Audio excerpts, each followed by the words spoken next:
situation des finances publiques au 31 mars 2024.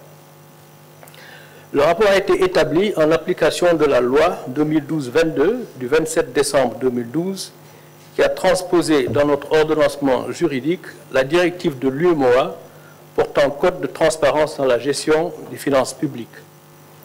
Cette loi dispose que, dans les 3 mois suivant chaque nouveau mandat présidentiel, la situation globale des finances publiques, et en particulier la situation du budget de l'État et de son endettement, fait l'objet d'un rapport préparé par le gouvernement. Ce rapport, audité par la Cour des comptes, est publié dans les 3 mois suivants. Alors, le président de la République, fidèle à sa doctrine Jubal-Jubanti, a tenu à respecter les dispositions de cette loi. C'est pour lui et le gouvernement une exigence de transparence, d'abord vis-à-vis des populations, mais également vis-à-vis de nos partenaires et des marchés financiers qui font confiance au Sénégal et qui devront continuer à nous faire confiance. Cet exercice de transparence et de reddition des comptes est également une nécessité pour en tirer les conséquences objectives, notamment pour le référentiel des politiques publiques en cours de finalisation pour opérationnaliser le projet. Alors, les constats. Le rapport sur la situation des finances publiques a révélé que la dette publique du Sénégal et les déficits budgétaires ont été plus élevés que publiés par les autorités sortantes et communiqués à nos partenaires durant la période 2019-2023. Le déficit budgétaire a été annoncé à une moyenne de 5,5% du PIB sur la période 2019-2023. Mais en réalité, il a été en moyenne de 10,4%, soit près du double. La dette publique a été annoncée en moyenne à 65,9% du PIB durant la période 2019-2023. Mais en réalité, elle a été en moyenne de 76,3% du PIB en raison des déficits publics plus élevés que publiés.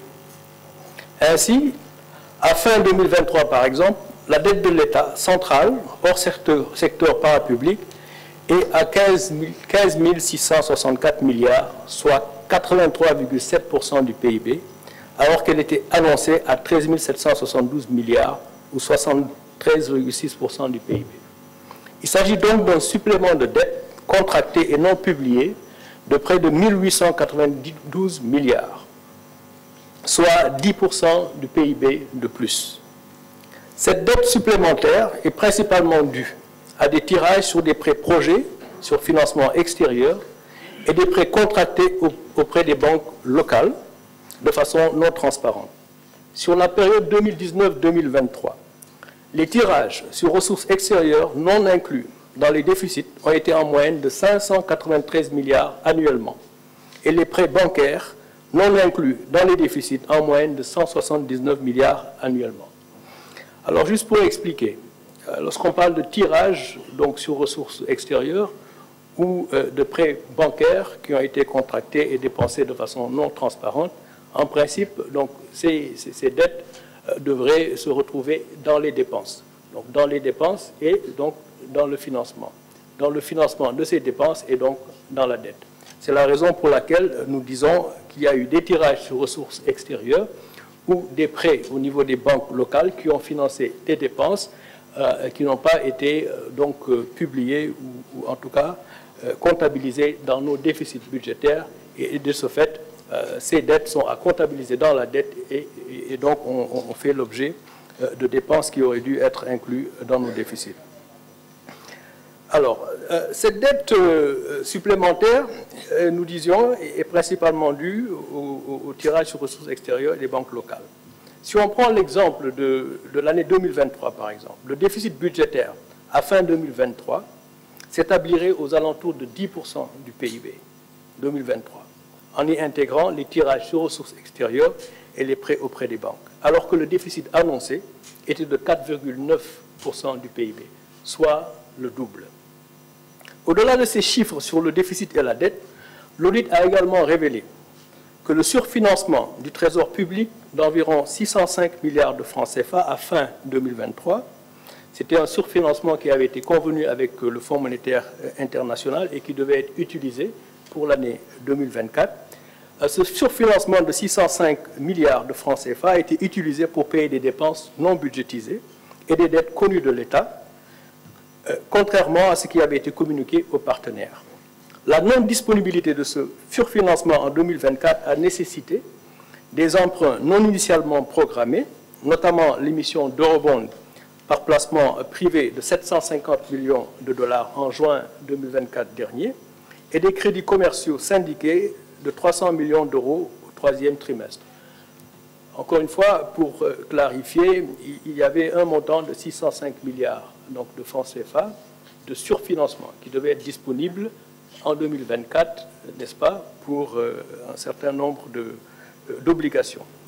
Ces 605 milliards donc, de francs CFA ont été utilisés en bonne partie et donc nous ne les avons pas trouvés dans les comptes lorsque nous sommes arrivés. Donc, en conséquence, et en attendant la finalisation de l'audit des finances publiques, le gouvernement avait décidé de ne pas porter le dossier du Sénégal au Conseil d'administration du Fonds monétaire international suite à leur mission de revue de juin 2024. L'examen du dossier du Sénégal sur la base de chiffres erronés aurait conduit à un cas de ce qu'on appelle le misreporting, c'est-à-dire la transmission de fausses informations pour bénéficier des tirages prévus sur les ressources du Fonds monétaire international. La conséquence de la transmission de données erronées pour bénéficier de tirages est le remboursement des ressources mobilisées, à moins de bénéficier d'une dérogation sur la base de mesures correctives crédibles approuvées par le FMI. Le gouvernement a donc choisi la voie de la transparence. Là aussi, juste pour clarifier, quand on parle de transmission de données erronées au Fonds monétaire international, donc vous allez au conseil d'administration avec un rapport et les données avec lesquelles vous allez au conseil d'administration sont des données qui sont transmises par les autorités du pays. Alors, si ces données donc, transmises ne sont pas correctes ou frauduleusement donc données ou fournies au service du Fonds monétaire et qu'il y a un décaissement, ce décaissement, en principe, il doit être remboursé. À moins qu'il y ait une dérogation du même conseil d'administration du Fonds monétaire international s'il y a des mesures correctives donc, qui permettent au pays de revenir sur la trajectoire qui était précédemment donc, convenue. Le Fonds monétaire donc, international a été informé des résultats de l'audit des finances publiques et le gouvernement du Sénégal sera en discussion avec leurs services pour les mesures correctives que nous comptons mettre en œuvre. Ces mesures seront mises en œuvre soit dans le cadre du programme en cours avec le FMI pour mettre les finances publiques sur la trajectoire initialement convenue ou dans le cadre d'un nouveau programme à négocier à très court terme et à mettre en cohérence avec le nouveau référentiel des politiques publiques. Alors, en tout état de cause, ce qu'il faut retenir est que ce qui sera convenu avec le Fonds monétaire international sera le programme du gouvernement, afin de mettre notre déficit budgétaire et notre dette sur une trajectoire soutenable à un niveau de risque modéré, voire faible à moyen terme. Ainsi, le gouvernement prend l'engagement de ramener la dette de l'État central de 83,7% du PIB en 2023 à moins de 70% dans des délais raisonnables. Nous nous fixons cet objectif non seulement parce qu'il correspond à nos engagements dans le cadre de l'UEMOA, mais également parce qu'il correspond à nos capacités actuelles d'endettement, compatibles avec une économie saine et prospère, portée par un secteur privé fort. C'est l'ambition du projet du président de la République pour un Sénégal souverain, juste et prospère. En effet, la croissance moyenne sur la période 2014-2023 a été d'environ 5% malgré les déficits budgétaires effectifs d'une moyenne de 10% du PIB, donc 2 fois qu'annoncé. On a eu une croissance moyenne de 5%, on a annoncé un déficit budgétaire en moyenne de 5%, mais ce déficit budgétaire a été en réalité de 10% en moyenne. Cela veut dire que l'action de l'État par l'endettement n'a pas été efficace. On peut être tenté d'attribuer cette contre-performance à la conjoncture internationale. Mais la faiblesse constatée de la croissance n'est en réalité qu'un retour à nos performances historiques d'une croissance de 4% hors pétrole et agriculture. On sait que l'agriculture est volatile de façon générale. La croissance moyenne nos performances historiques, c'est autour de 4% de croissance. En effet, la croissance du PIB non agricole, donc lorsqu'on enlève la partie agricole qui est un peu volatile, la croissance du PIB non agricole a commencé sa décélération depuis 2018, donc bien avant la Covid et la guerre russo-ukrainienne. Et cette croissance atterrira en 2024 à moins de 4% du fait de la faible croissance du premier trimestre liée à la situation politique qui prévalait. Alors, donc, je disais tout à l'heure que nos performances historiques, c'est en moyenne de 4% de croissance. Le premier trimestre, il y a eu une forte décélération, on le sait tous, à cause de la situation politique qui a prévalu. Et la croissance va reprendre donc, pour les 3 trimestres qui suivront, mais va atterrir à une moyenne qui sera certainement 4% ou moins à cause des performances du premier trimestre. Alors donc, le Sénégal en est donc au même point qu'avant 2012-2023. En ce qui concerne la croissance, il n'y a donc pas lieu de s'alarmer outre mesure. Il faut regarder l'avenir. Le plan Sénégal émergent, dans son plan d'action prioritaire 2014-2018, avait indiqué que des investissements publics massifs étaient nécessaires pour jeter les bases d'une forte croissance et les plans d'action 2018-2023, au-delà des relances post-Covid, prévoyaient que le secteur privé prenne le relais de la croissance. Tel n'a pas été le cas, étant donné la vérité des chiffres.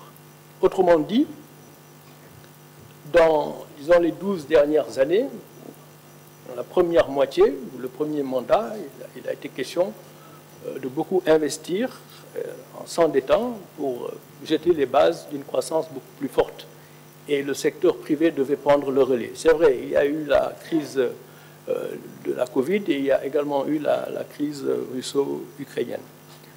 Mais disons qu'il demeure que le secteur privé n'a pas pris le relais de la croissance et le déficit budgétaire dans cette stratégie a été le double de ce qui a été annoncé. Néanmoins, la croissance a été donc en décélération depuis 2018, donc bien avant les 2 crises qui ne peuvent pas être utilisées comme prétexte de ce point de vue.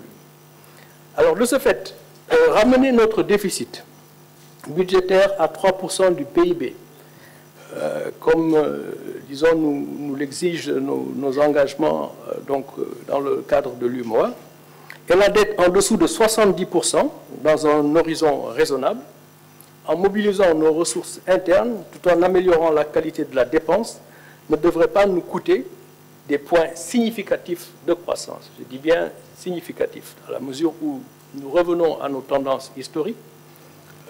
Notre projet qui vous sera présenté ultérieurement devrait nous permettre de reprendre la croissance, mais ramener le déficit à 3%, la dette en dessous de 70% du PIB dans un horizon raisonnable ne devrait pas nous coûter donc des points de croissance significatifs. Il nous faudra alors faire une revue systématique des projets et des programmes sur financement extérieur pour déterminer ceux qui doivent se poursuivre et ceux qui seront arrêtés. Ce travail est déjà en cours afin d'améliorer l'efficacité des investissements publics.